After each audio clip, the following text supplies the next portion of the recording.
Welcome back to Learning with a Reference. News headlines in English for 21 of November. And first of all, national news. More than 1.76 crore school students from 36 states and union territories participated in Veer Gatha 4.0.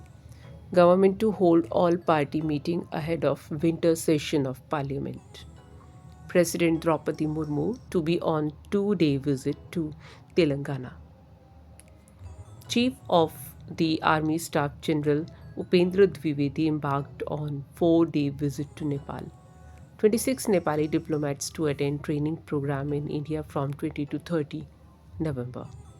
Every family in Delhi NCR has pollution related health issues, a survey said. Google launched AI feature to provide real-time air quality information on maps.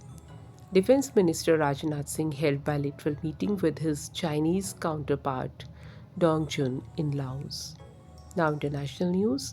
Donald Trump's return bringing India-China closer, India-US advocacy group head.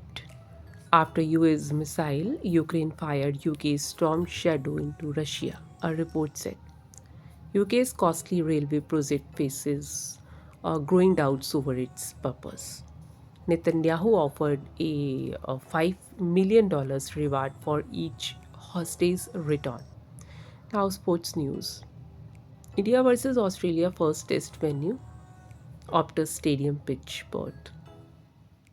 Yash Dayal replaced injured Khalil Ahmed in India reserves for Australia test.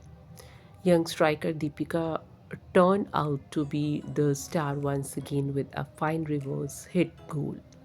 Business related news. Average home price in top 7 Indian cities reached 1.23 crore, 23% jump. Google Chrome worth up to $20 billion if judge orders sale. Adani to buy PSP stake to boost construction arm. And that's all in news. Thank you.